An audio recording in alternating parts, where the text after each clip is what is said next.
I am your husband. You are going nowhere. In the depths of an ancient woodland, beneath a towering oak tree, twisted with age, something stirred in the shadows.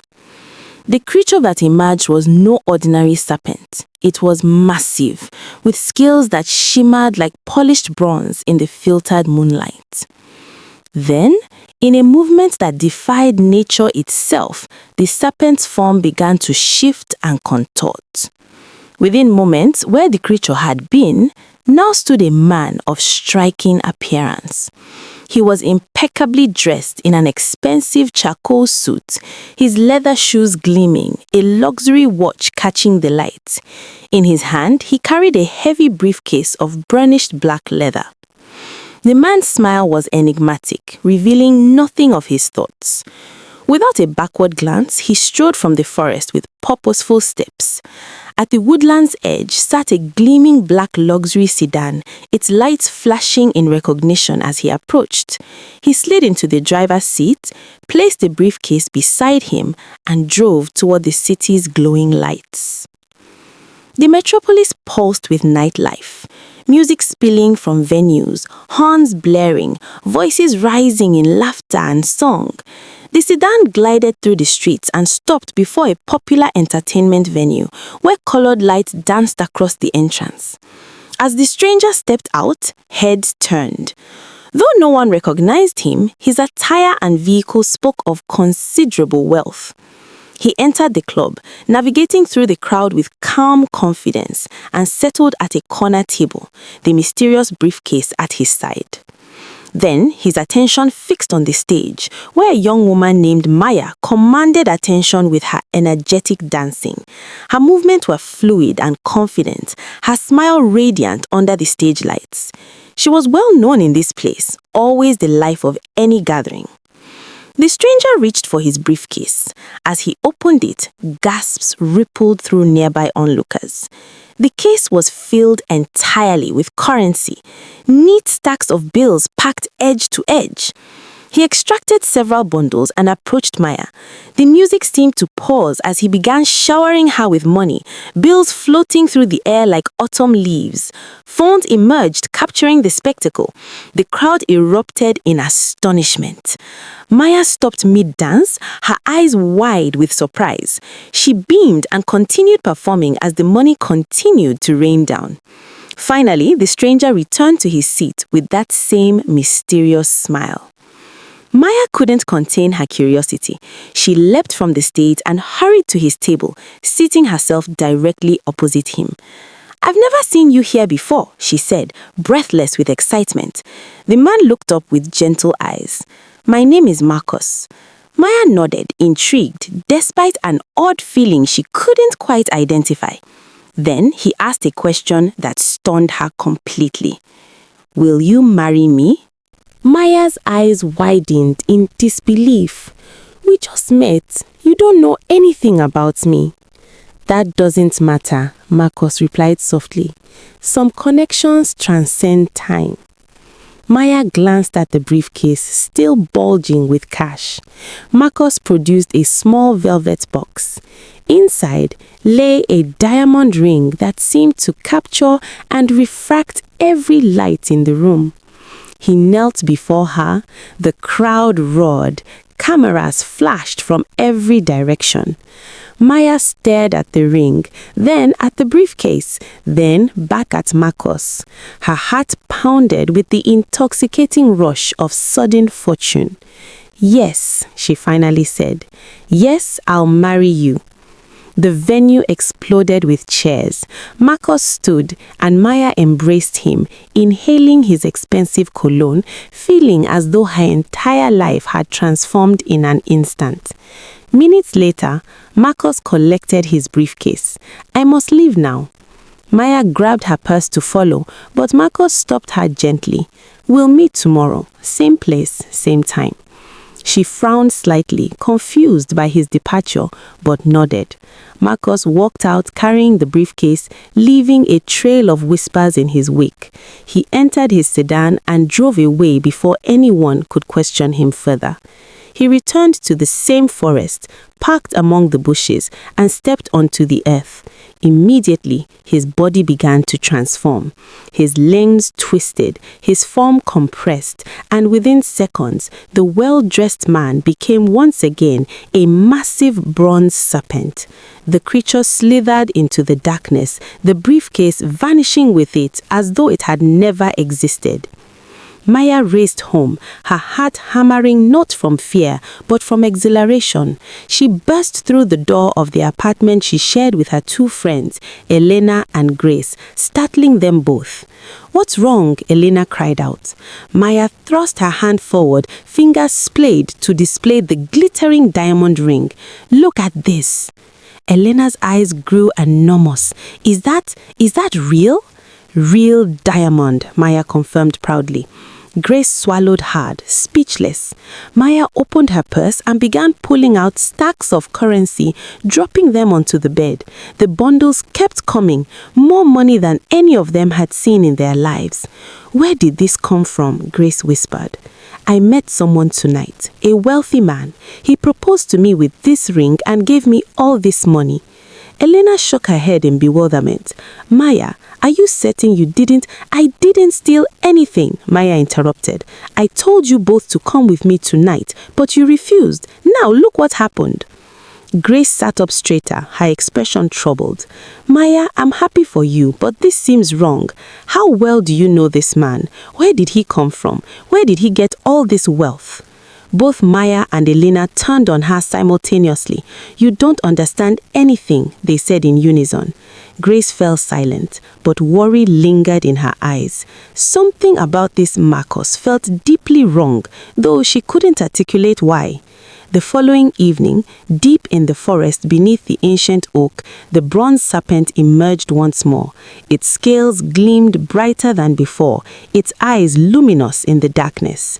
Again, its body twisted and reformed, and Marcus stood there in another impeccable suit, this one with subtle golden accents.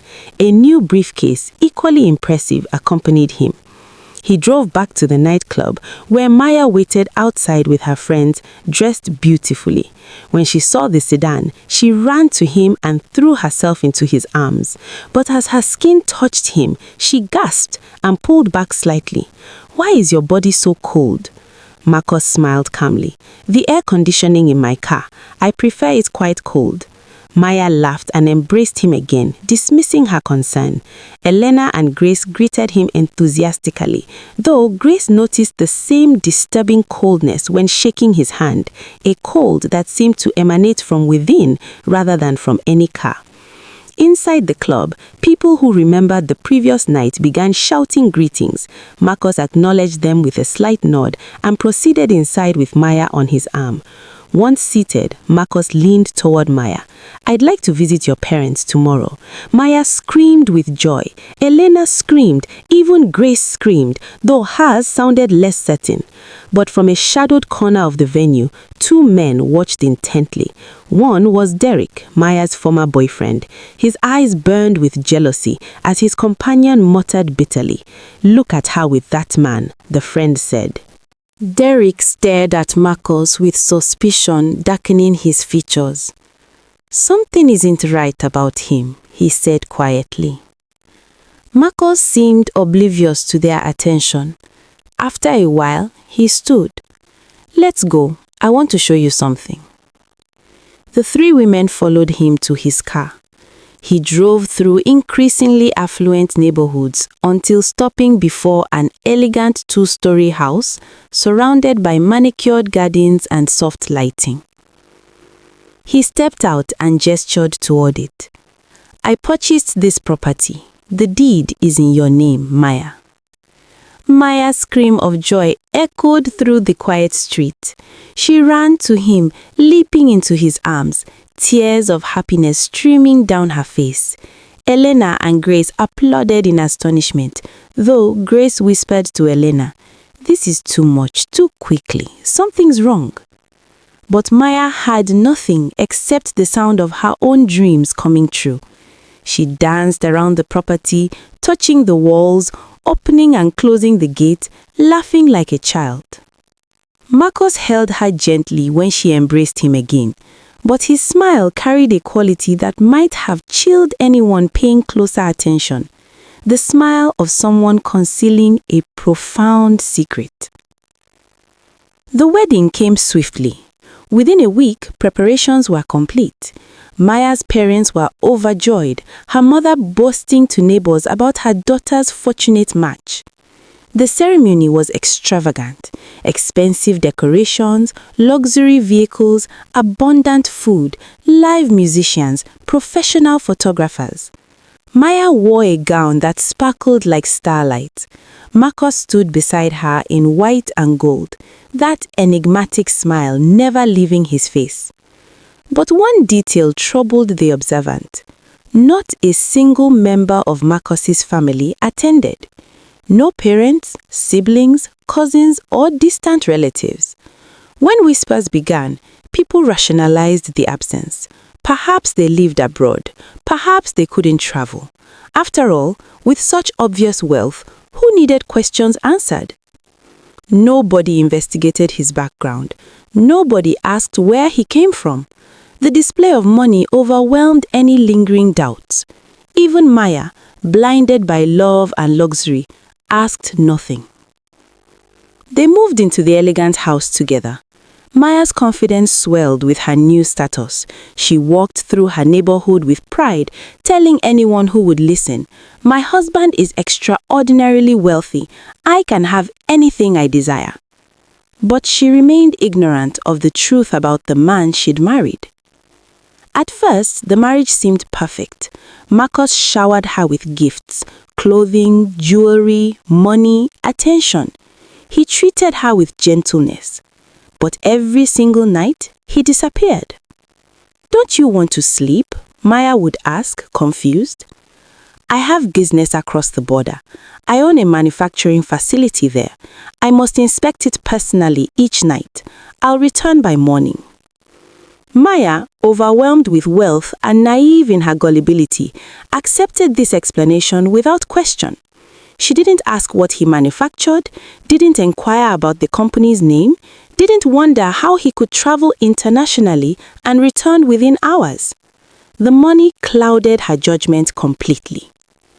When he left each night, she told herself, "My husband is simply a dedicated businessman. Let him work while I enjoy the rewards." But Marcus wasn't traveling anywhere. He was returning to the forest, to the ancient oak, to his true form. Every night under the moon, he transformed back into the bronze serpent and disappeared into the woodland shadows. Maya remained oblivious until one particular night around 11 p.m. She stood in the bathroom performing her nightly skincare routine, holding a large hand mirror. The bathroom was brightly lit, the mirror reflecting everything clearly.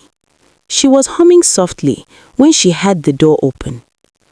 "Marcus, is that you?" she called. No response. She continued applying her products. Then she lifted the mirror to examine her face. What she saw in the reflection behind her stopped her breath.